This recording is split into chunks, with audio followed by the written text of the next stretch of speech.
instruction, golf news, equipment, travel, interviews, course profiles, and more. Your weekly fix of all things golf is about to begin. It's the Flagstick Podcast with your hosts, Jeff Potter and Scott McLeod. All right. Well, welcome to the Flagstick Podcast. I'm Jeff Potter and he is Scott McLeod. The Flagstick Podcast is sponsored this week by Cobra Golf's new King Tech X and King Tech X1 length irons. Designed with a wide variety of handicaps, the King Tech and King Tech X irons deliver the ultimate combination of performance, precision, power, and forgiveness in every swing. Find a local fitter today for a better ball striking experience. Visit cobragolf.ca to learn more. Make sure you're following us across all of our social media networks, of course, Instagram, X, TikTok, and Facebook. And please subscribe on Spotify, Audible, Amazon Music, and Apple Podcasts. And, of course, the YouTube channel. Like us, click the notification bell. Make sure that you never miss anything that we happen to post up there because there's always great stuff going up all the time. Lots more we're working on. I apologize for the giggling, but sometimes things happen just right before we start the show that kind of carry over from an emotional standpoint, and that just happened to be one of those times. This week, we're going to obviously get you all caught up as much as we possibly can. There's a lot of stuff to talk about. We're not going to talk about it all. It's like a laundry list of things. We will, of course, always direct you over to flagstick.com, where pretty much anything that we update you on or talk about is on flagstick.com. On the back nine, we're going to talk a little bit about indoor training for the off season. We're going to offer a little bit of advice.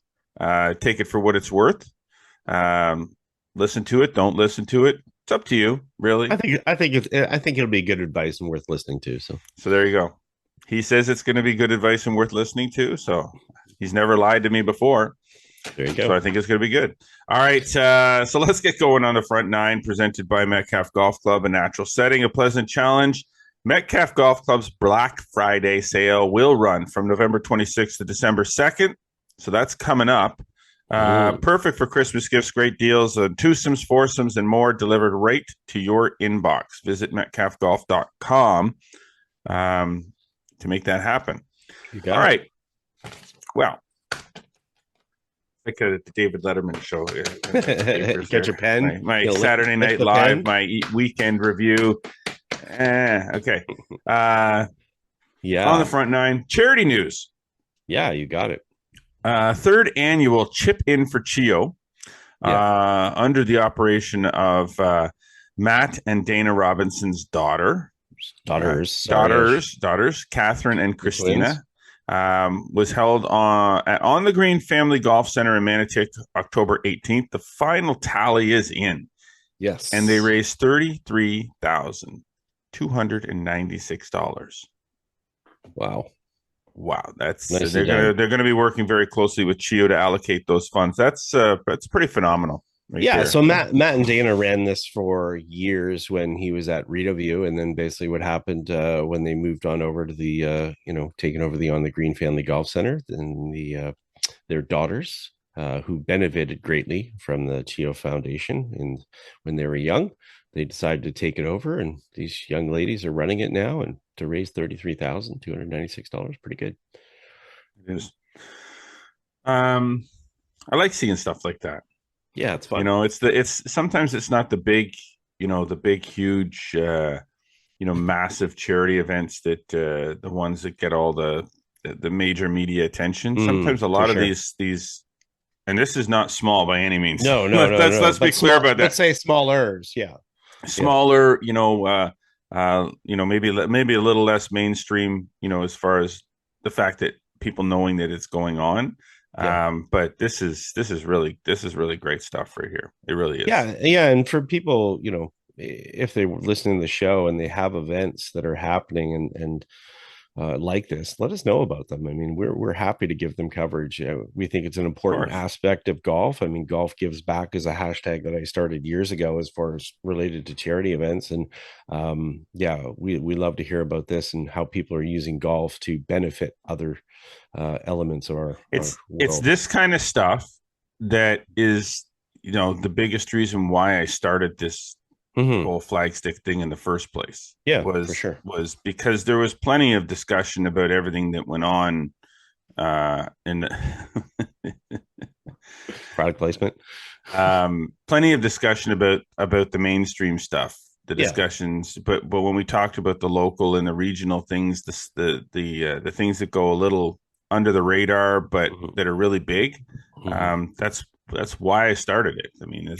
this is the big reason. So Yep. good job. Love Nice it. job, Matt and Dana. Okay. Team Ontario 2025 has been named. Congratulations to 17 young athletes that were named to Team Ontario.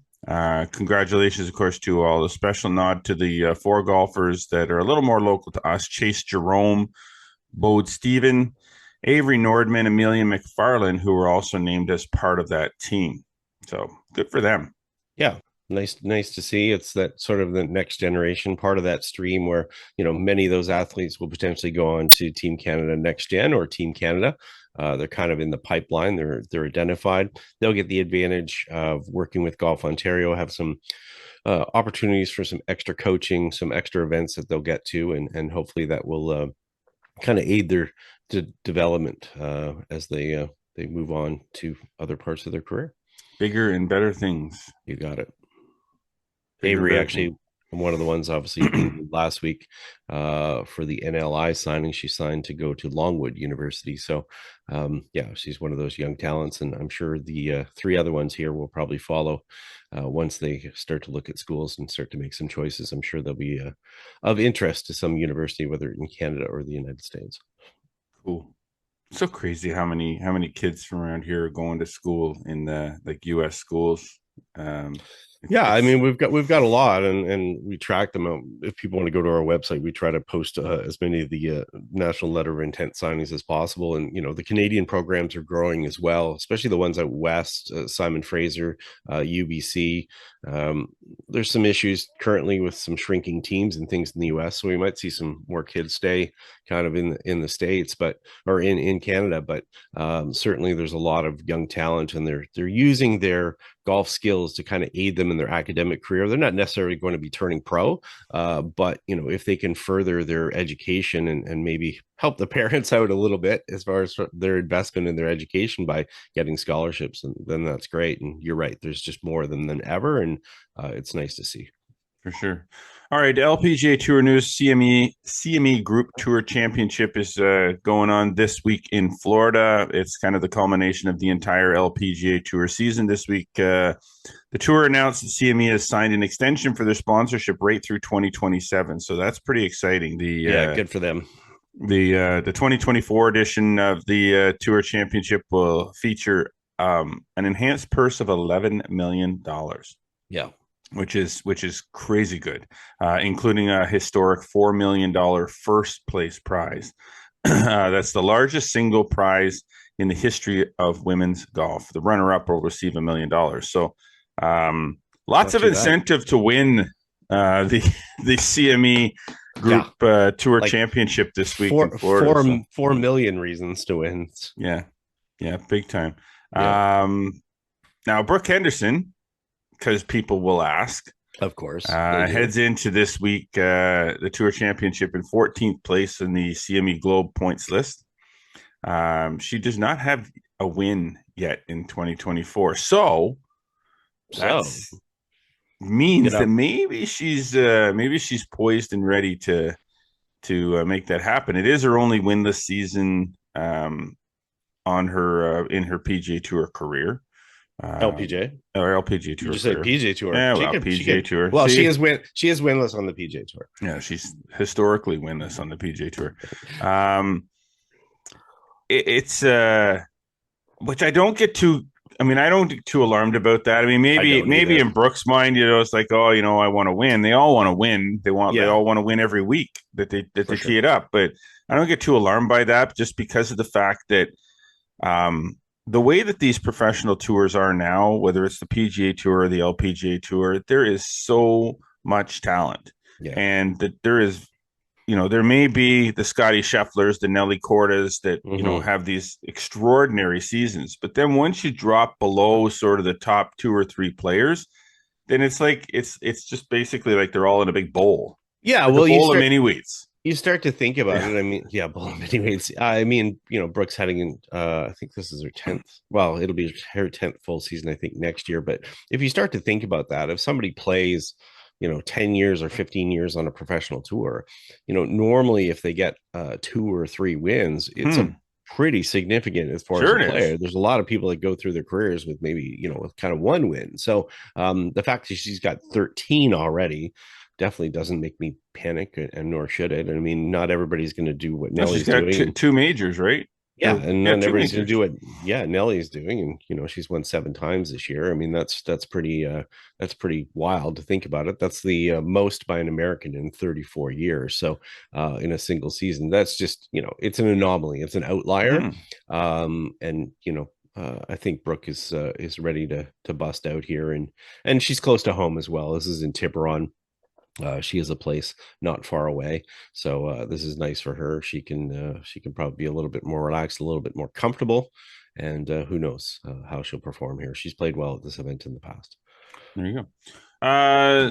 Just quickly, came across came across your desk, posted it up online. Larimat Golf and Tennis Club is looking for a person to fill the role of manager of operations. Yeah. This person will ultimately be the face of the club. They're going to be required to lead a small clubhouse team and work with the superintendent. They're expected to deliver great customer service. It's a 100-acre facility. They have their 9-hole golf course, clubhouse. Golf course is really awesome. It's fun, really it's fun. Nice little It's golf course to play. 100 years old. They had their 100th anniversary. Lots of hills. Yes, lots of hills and valleys. Well, definitely no shortage of elevation. And that's part of their outdoor experience, because obviously they can have sort of a winter wonderland as far as tobogganing, winter sort of things. They offer, as we said, tennis there as well. And so they want to kind of cut the application process off on December 11th so they can get things in the works. But if you're somewhat qualified and want to get into that, there you go. Yeah, you just have to Google it and you'll find the posting. They've got one on Indeed. They've got one on the PGA of Canada website as well. So it's not hard to find that if you're interested. And if you can't find the posting for it, just drop us a line and DM us and we can get that to you. Absolutely. All right. So now this is kind of this time of year as the PGA Tour is wind down its fall, what they call it, the Fall FedEx Cup Series. And we're starting to get into Q School. Yeah. Starting to prep for the next wave of PGA Tour superstars. Second stage of PGA Tour Q School started on Tuesday. It is now Thursday, Friday, if you're listening to this. And there's 4 more locations to start second stage beginning December the 3rd, so a little ways away. Right now, there are 14 Canadian players currently listed as entrants into each of the various locations. The top players will advance from each site to final stage, which will be contested on December 12th to the 15th at the always difficult and challenging TPC Sawgrass in Sawgrass in Point Vedra, Florida. 5 players will earn status on the PGA Tour, with finishers to follow earning various levels of status on the Corn Ferry Tour and PGA Tour Americas. So 5 players are going to get those all-important PGA Tour cards, which will come with limited status as it is. I mean, they'll get tour cards, but they're not in the top percentile, if you will. So there's going to be some limited starts and things like that. But yeah, we'll get to that in a bit here. Yes. So do we want to list because there's a lot here? Do we want to list them? I guess we can list we'll just list the players, not necessarily. Let's not get into where they're going. Let's just list the players that are vying for it, and it doesn't really matter where they're doing it. Pearson Hunt and Noah Steele are competing this week. That's the 2 Canadians that are at that site. They're at the landings in Savannah, and then basically your other players from there that'll all start on December 3rd. And most of the Canadians, or the largest contingent of them, actually half of them, are playing at Kinderloo Forest in Valdosta, Georgia. We do have this whole listing up on flagstick.com, so it's easy to look at there. But you know, Cougar Collins, Johnny Travali, Stu McDonald, Joey Savoie, Chris Alago, AJ Ewart, Thomas Giroux, Carter Graf, Brendan Lacasse, Etienne Papineau, Sebastian Zermatt, and Sudarshan Yelamaraju. Etienne actually has status already on the Corn Ferry Tour, but because he finished outside of the top 61, I believe it is, then he has to go to second stage, but he already has status on the Corn Ferry Tour. He's just looking to improve that. So yeah. And they actually just had a camp at second stage or pre-second stage for the Team Canada members just to get ready, and they had that at Cabot Citrus Farms, the former Worldwoods, and Sudarshan actually set 62, a new course record there already. So I think he's ready to go. Yes. Yeah, some good players there though. So cool. All right. Well, we'll see how it all pans out, Yes. particularly this week with those first two, Yeah. and see if they actually. And how many go through from each location? Generally, it's usually around, I think around a dozen or so. Okay. I'd have to look to see what each one, but it varies depending on how many are in the field. It's usually just a percentage, but yeah, it's definitely very competitive, and they'll have to play well. I know the one this week for sure. A little bit more than that. It looks like they're going to take 18 from the landings this week. So yeah, but very competitive. I think the leader after 2 rounds is like 18 under par. Some dude went to 63. So crazy stuff. All right. Let's power through some stuff here, Scott, because Sure. we're running out of time on our front 9 here, and I want to get to let's just skip up to the PGA Tour Policy Board discussion. The PGA Tour Policy Board approved changes to field sizes, membership eligibility, and so on. So, why don't you just, because I know you're kind of a little more invested in this than I am, so why don't you just kind of like suck it all in? And I'll tell you, I'm not that invested, but here's what it amounts to. I mean, overall, and we'll put a post up on the website as well, as what they're really trying to do within the PGA Tour and heading into 2026 is when they're going to really implement a lot of the changes. Is that the full cards, which used to be 125, it's going to be reduced down to 100. They're trying to make the tour more competitive. Now, a lot of people will sit there and say, oh, it's reducing opportunities and so forth. But you have to understand there's probably too many cards. I mean, this has been a discussion for many years. People will go through Q School, get a card. They'll be so far down with the category. And just as you mentioned, players that come through the Q School, they're not going to get a lot of starts. So what they want to do is they want to make sure that players that do have status have an opportunity or a greater opportunity to play. There's nothing worse than saying, hey, I'm a PGA Tour member, and then you only get 4 or 5 starts because, you need some to kind of keep going. So they're going to reduce that. They're going to reduce the number of cards available on even the Corn Ferry down to from 30 to 20. They're also going to adjust the field sizes because a lot of the events now, especially because it stretches the whole length of the season, they run out of daylight, and it gets really hard. Like the number of tournaments, because they have weather delays, maybe it's daylight problems, like all of a sudden every night it's like, oh, that round, it's going to be continued tomorrow. It just causes a lot of issues, a little bit of complications. So they're going to tighten those fields. Overall, they're just trying to make it a lot more competitive, better for the fans, stronger fields, stronger leaderboards, and they're going to shore up and do some things with the distribution for FedEx point system as well. There's a lot of details in this, and obviously this is approved by the policy board.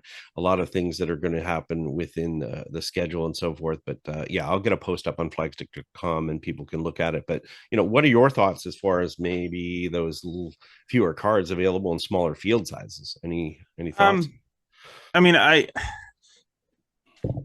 it's all about opportunities, right? So, and it's earned opportunity. So you don't want to make things to the point where it's too what's the word? Shot in the darkish, I guess is the, you want to make it so that it's your status is based on whether you are on the PGA Tour or not, that you get there based on a consistent level of play, and that it's not too easy for you. All I've ever wanted to see on the PGA Tour, and this is the thing, is the one thing I've liked about the PGA Tour since the guys went to live is I don't like the fact that they went to live. I don't like the fact that some of these great players moved over there. But what I do like is that about what happened there was that those sort of grandfathered players that were at the really good top level players for a very long time that were kind of winding down, like not winding down their careers, but they were sliding down that top. They were hanging out in the world rankings based on previous like Legacy. legacy points.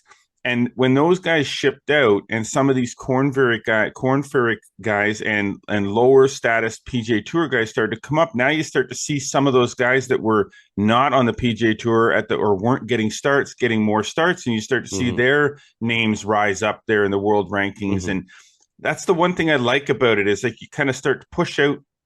Those guys got pushed out, and some better ones, some new players that were better players are starting to emerge. And that's, kind of what I like about the way that they're starting to do things now is that that's kind of those opportunities are being given, I guess. Cutting out, we'll call it a little bit of dead wood. And I think the other side of it here is that, yeah, you're right. They may be talented players, but maybe it's time for them to move on. You don't want them just to be also rans kind of filling the field. And, really when it comes down to it here, you want the people that have earned the right to be on the tour to have a job, to all of a sudden, have the ability to make a schedule, fill out a schedule, not knowing whether, am I in this week? Am I in this week? Well, you know what? I'll see you in 8 weeks when I can finally get into that event and whatever. So I think this is positive. I know a lot of people, say, hey, maybe there's a few less opportunities for, as you said, the shot in the dark sort of people or whatever. But I don't think we necessarily, I mean, we need some dreamers, but the dreamers have to earn their way in there. And, they're going to limit some Monday qualifiers a little bit. But I think in the end, your responsibility is to those who have earned the job, your members, which is really what they have to deal with. And they have to make sure that their ability to make a living and their ability to, schedule themselves and also become familiar to the fans. Because, if you have really talented players that all of a sudden you only see them, 8 to 12 times a year, you're not going to get to know them as well. So no. If they're there and they're able to make a 20 event schedule, you're going to see them more. You're going to get to know their stories better, and you're going to become a fan of those people a little bit more. So, so there's a lot of positives in here. I know there's going to be a lot of controversy, a lot of debate about some of the different things, but in the end, it's got to take care of the membership more than anything. Well, the thing is too, when you get into changes in the point system and all that kind of stuff, like I don't know that they're ever going to get that right. So no. I really don't, because they're having the same issue. They're having same kind of discussions within NASCAR right now. I do watch NASCAR. I follow their race to the championship that they have, and it's a playoff type system. But at the end of the day, if you look at the playoff type system, it doesn't really make a lot of sense in how, but they're trying to have something to keep the fans engaged, because like the FedEx Cup, they didn't want the points championship winner to already be determined with 6 races left in the year. Right. Yeah. So, but really that is what rewards the person that has performed the best throughout the course of the regular season. Yeah. But then you say, oh, well, in the NHL or in you don't award the Stanley Cup to the team that finished first overall at the end of the regular season. It's a completely new season. Once that regular season is over, the playoffs start, and whatever happened in the regular season doesn't matter. The team that slipped into the playoffs in the 16th spot can win the Stanley Cup. That's just the way it works. So it's kind of like that a little bit. PGA Tour is a little bit different, but they're never going to get it right, so they're never going to make everybody happy. No, it's complicated, but yeah, they certainly have to do some things that are going to maybe help the viewership a little bit and help the fans. But as we said, we'll detail all that and we'll get a post up on Flagstick.com. All right, we got to get out of here before our time runs up. We got to get out of here. We got to take a break. When we come back, first of all, congratulations to Andy McWilliams, good friend of ours, who just opened a second location of the Celtic Golf Center in Kingston this past week. We are looking forward to recording our new Flagstick Academy series at that location very, very soon. Yeah. All right, we got to get out. When we come back, we're going to get into some indoor golf training discussion, some advice. So you might want to hang around and listen to that. So you're listening to the Flagstick podcast with Jeff Botter and Scott McLeod. Stick around. Cobra Golf's new King Tech X, and King Tech X1 length irons designed for a wide variety of handicaps. The King Tech and Tech X irons deliver the ultimate combination of performance, precision, power, and forgiveness in every swing. Find a local fitter today for a better ball striking experience. Visit cobragolf.ca to learn more. All right, well, welcome back to the Flagstick podcast. I'm Jeff Potter, he's Scott McLeod, and once again, we're entering into a show giggling and laughing about something that might have happened off the air. It's all good. We're allowed to giggle and laugh. Exactly. Would you not rather us come into this show smiling and happy about something than all dead serious and sucky faced? So it's all good. All right. What do we want to do? Okay, here's what we want to do. Let me get to this now. Let's get to the back nine. That's what this is all about. We're back. It's the back nine, presented by Celtic Golf Center. With two awesome locations, Kempville and now the brand new location in Kingston, Ontario, both featuring 5 state-of-the-art TrackMan sims. Your golf season never has to end. Enjoy a round of golf with friends, join one of the many leagues, get fit for some new equipment, or take a lesson. Celtic Golf Centers have got you covered. It really is all about the golf. Visit CelticGolfCenter.com to learn more, book tee times, or to sign up for the many leagues now. You got it. There you go. Indoor golf. It's indoor golf season. Indoor golf, and as we mentioned, Celtic Golf Center will be recording our new wave of the Flagstick Academy series at the Celtic Golf Center in Kingston very shortly, very soon, and we'll get those posted up on flagstick.com right away. Started to write them already. Beautiful. I cannot. Well, I can. But what we're about to talk about is probably the extent of the your indoor golf season contribution. Yeah, my training contribution. You say that, but here's the thing: because you've got a view of so many indoor golf seasons over so many years, you have an opinion, but you have an informed opinion on a lot of the things that happen, because right now, we've been fortunate. Golf courses have been open. Some are still open right now in our region, which is hard to believe here in Eastern Ontario. I will say to the west and further down, there's some stuff happening. I just got a text from our friend Hayden Underhill with their snow in Wisconsin. So they got hit down there. Maybe get some cooler weather coming now. So it is the time to start to transition, start to think about indoor golf season. As we've mentioned, as that tilted, we've talked about the indoor golf directory. I've definitely been adding some more to it. We're hoping to have that kind of up, hopefully next week, if I get the final details for a few more facilities. But that means a lot of people are thinking about indoor golf season. A lot of people thinking about indoor golf season for the first time. I know I was over at Celtic on Tuesday night for a ladies league. There was a lot of players there that never played indoor simulator golf before, but they want to add it to their repertoire because they're not people that go south. They still want to see their golf friends. They still want to hang out. So they're curious about it, which I think this segment is very good for that, to think about it. And we recently had an article about getting ready for the indoor golf season. We want to take a little bit deeper, some thoughts, some discussion, things like that, and get ready to go. So people are like, where do I start? What do I do? So, first of all, let me just, before we get into this, let's just add in, we have a number of listeners and viewers of the podcast, more listeners and viewers. I know that. And there's different varieties of those people. So there's two schools of thought here with respect to what we're about to talk about. There's indoor golf training or off-season training. So there's those people that are listening that you just want to play indoor golf. Exactly. Play indoor golf. Yeah. Book your tee time somewhere. Play your golf, whatever courses, different courses every week if you're a weekly. Play in your leagues, do your fun stuff, and don't worry about improving your game. Training.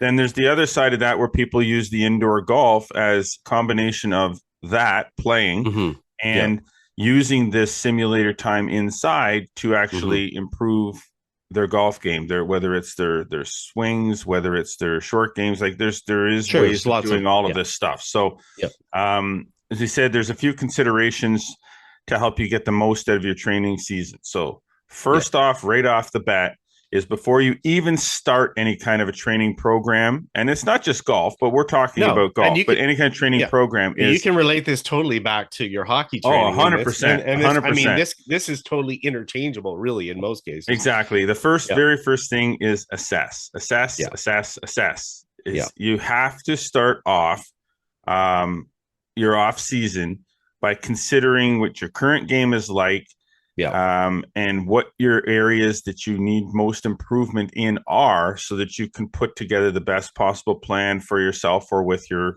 coach, right? Yeah, for sure. And that starts with a couple of things. I mean, a lot of people will have anecdotal information. They'll say, "Yeah, I had a good year.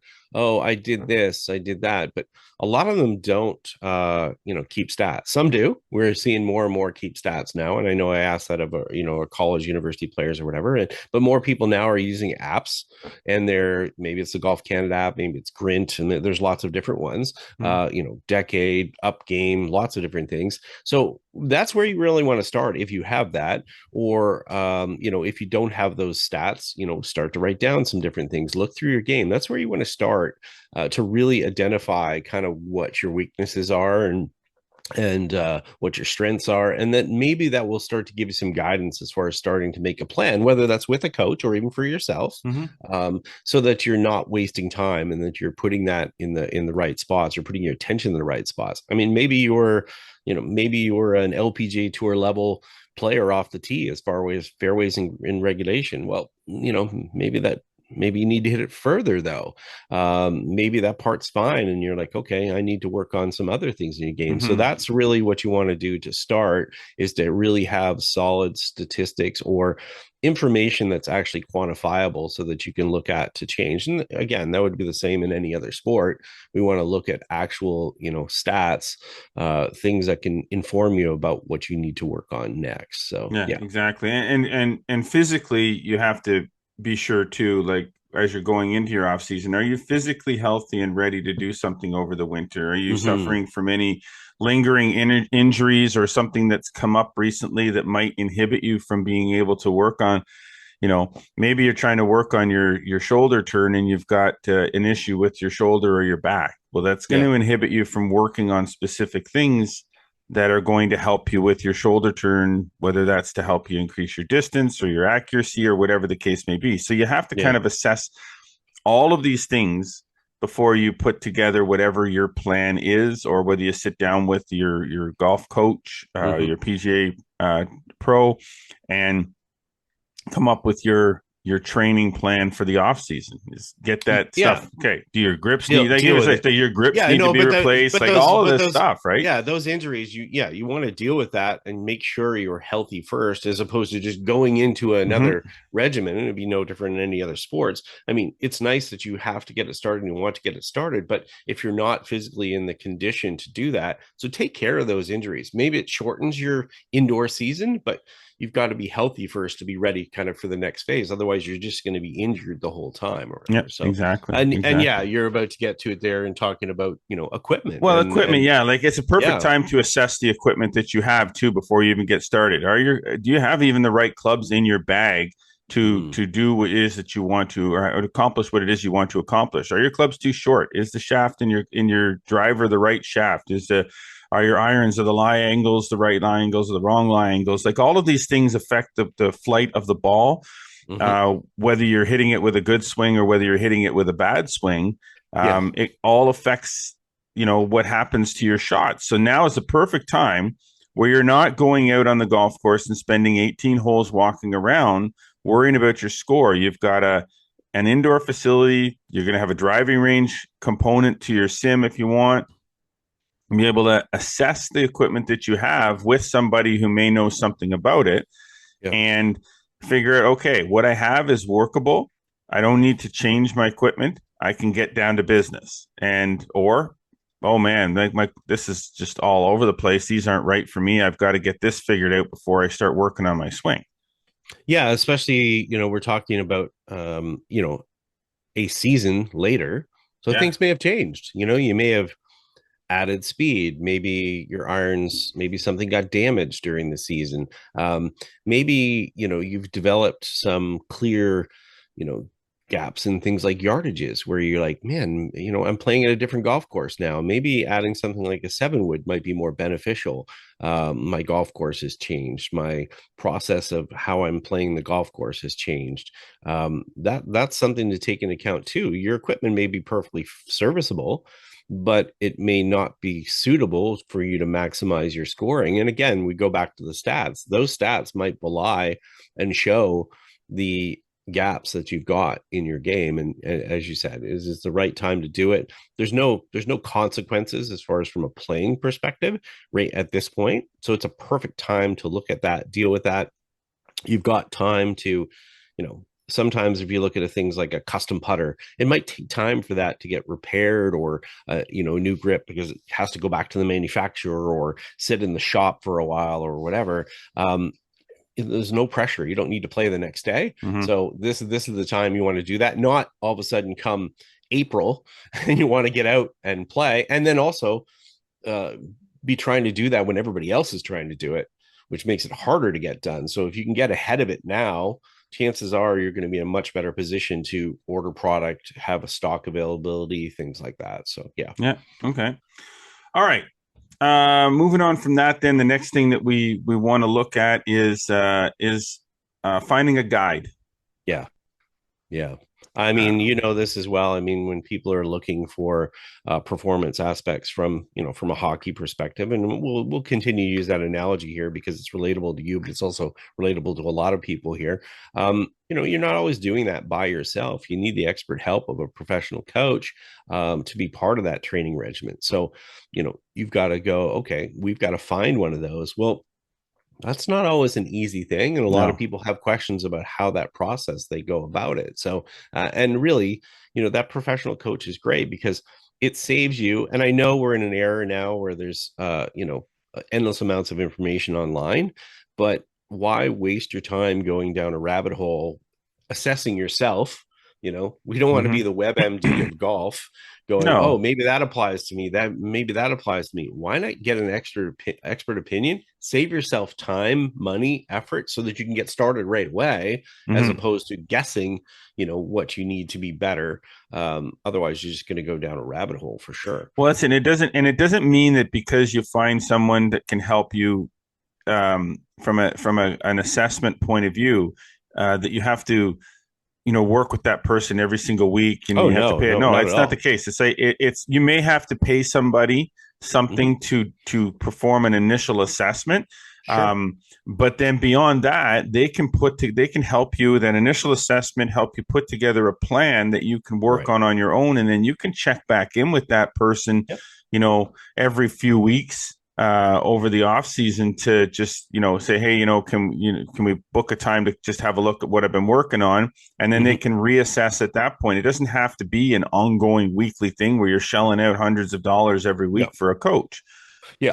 And it's easier than ever now with a lot of online tools that are available. So you could be practicing on your own and, just schedule a FaceTime or a Zoom or, a video, send the video.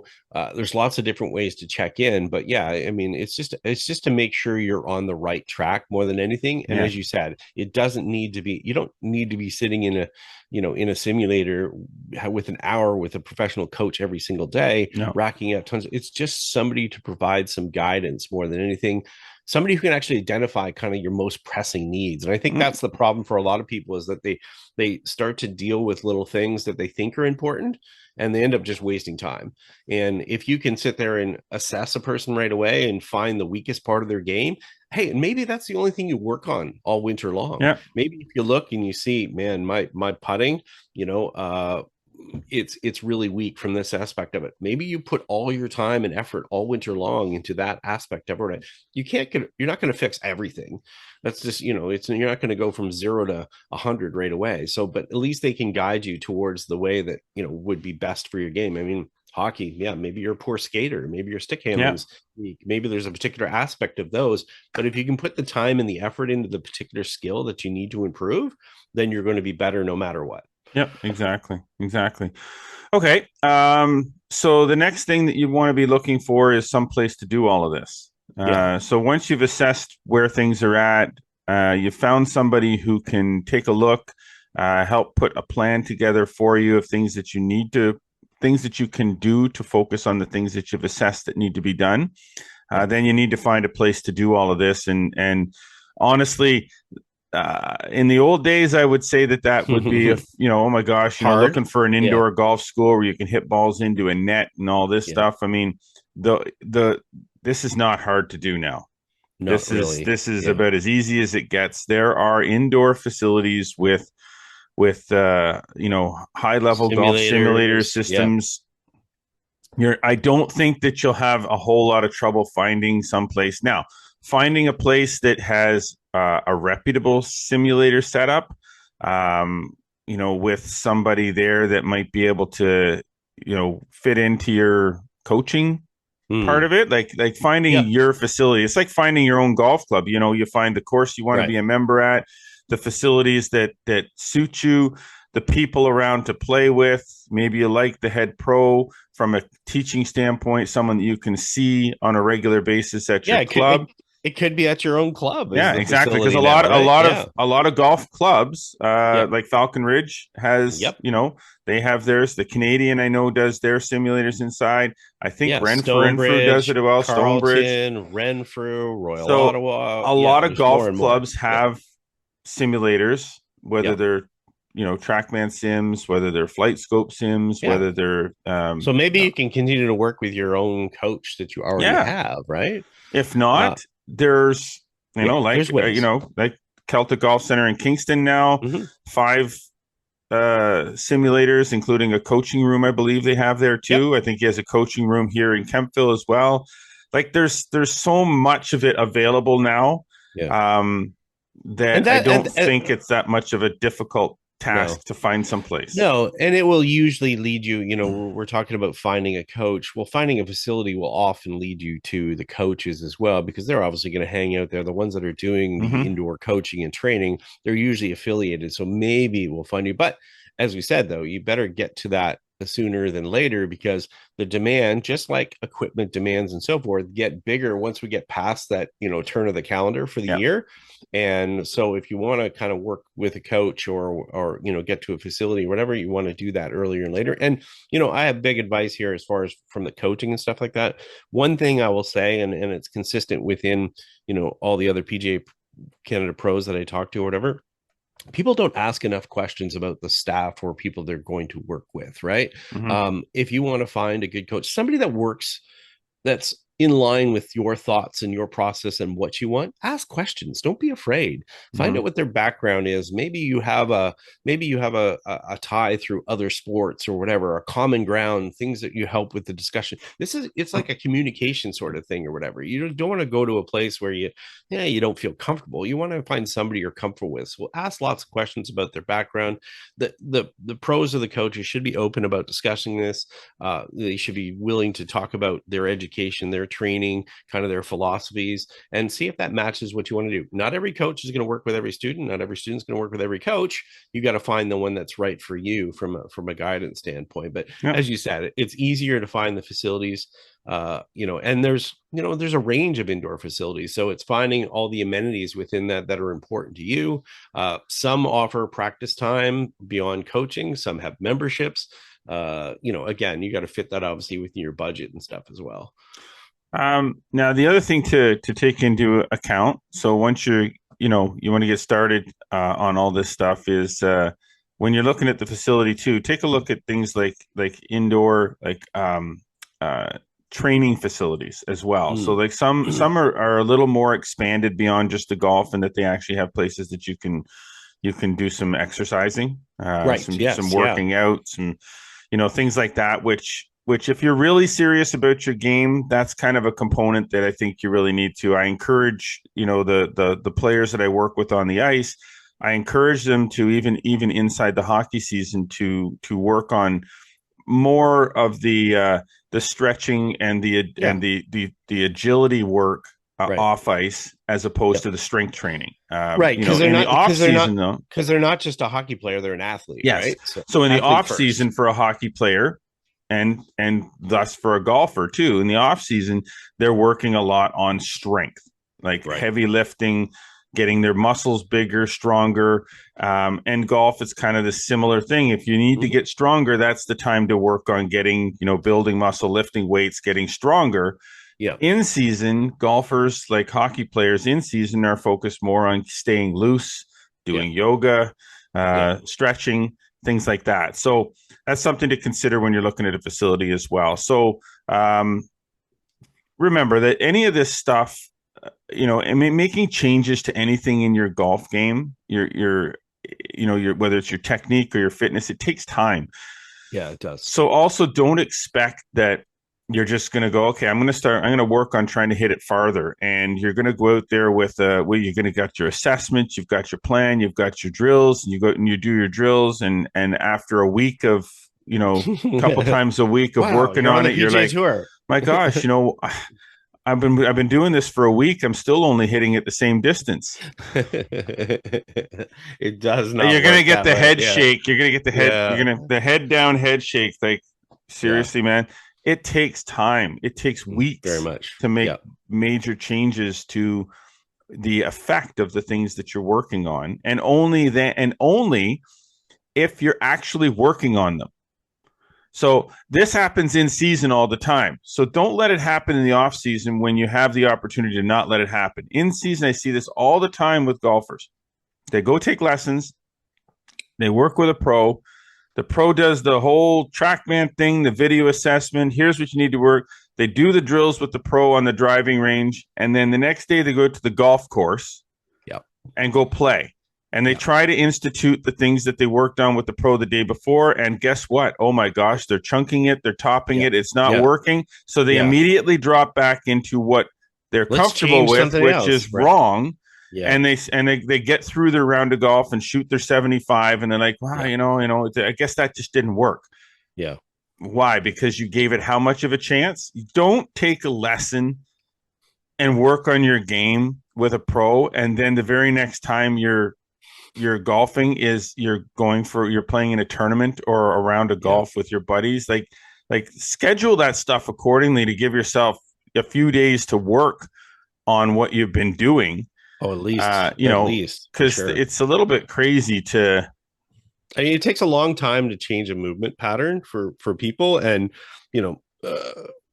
we see pros that take forever to make very small changes because they have to do. It takes a lot to do it. So you can't go as a amateur sitting at your desk all day and then pop in and then within 15 minutes that you're 100% changed. It just doesn't happen. So you can. Come on. Yeah, that's why I say pick something small, start to work on that, and make something that's a definitive change. It's really easy just to make a list, a wish list, a vision board, and whatever. And I want to do this. Well, unless you're actually doing it, don't overwhelm yourself and try to take on everything. Maybe you're just trying to work on a face angle from being open to closed, moving it from 2 degrees closed or 2 degrees open to 2 degrees closed. That takes a long time to do it, understanding it, see what it has to take. And if you work on that one thing and at least you accomplish that during the winter, then you've been productive, and it probably changes what happens within your game. So don't feel that you have to do everything, and also understand that, tour players, college players, good amateur players didn't get that way overnight. No, it doesn't happen. It takes a lot of work, a lot of effort, and you want to quantify that practice as well. And that's why you want to work with those coaches. What do I actually need to do? How can I measure the changes? What do I have to keep doing?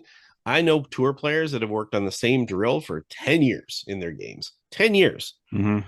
And somebody who plays the game at an 18, index and plays 100 times a year and goes to the range twice a year thinks they can make that change overnight. It's just not realistic. It's not realistic. So be realistic with it. Pick small things, get those accomplished, and you'll be better off by the time the season gets done and you're ready for the outdoor season. There you go.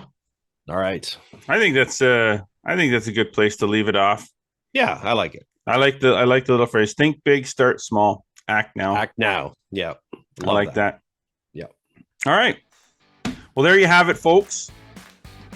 That's a good piece of advice. Take it or leave it. We've done all we can do. So a lot of the stuff we talked about today, especially things on the with respect to the PGA Tour and the Q schools and things like that. Check it out at flagstick.com. We'll get those things posted up for you ASAP so that you can go and find out more of the details all in one spot. That's what we try to do. All right. Well, thanks to all our sponsors this week, Metcalf Golf Club, Celtic Golf Center, and a presenting sponsor, of course, Cobra Golf, and the new King Tech X, and King Tech X1 length irons designed for a wide variety of handicaps. The King Tech and Tech X iron deliver the ultimate combination of performance, precision, power, and forgiveness in every swing. Find a local fitter today for a better ball striking experience. Visit cobragolf.ca to learn more. We do obviously hope that you've been enjoying what you're hearing and watching from us here on the Flagstick Podcast. Be sure to follow us across all of the social media networks, Instagram, X, Facebook, and TikTok. Subscribe on Spotify, Audible, Amazon Music, and Apple Podcasts. And do not forget to check out our YouTube channel. Subscribe, like us, click the notification bell, and make sure you never miss a single episode. Get over to flagstick.com for more amazing golf content delivered every single day. And be sure to subscribe to our newsletter, Flagstick Digest, and you'll get all that information dropped in your inbox 3 times a week. Yeah. Thanks very much, Russ. We always appreciate you tuning in. But until next week, I am Jeff Botter. And I'm Scott McLeod. Remember, always go for the stick.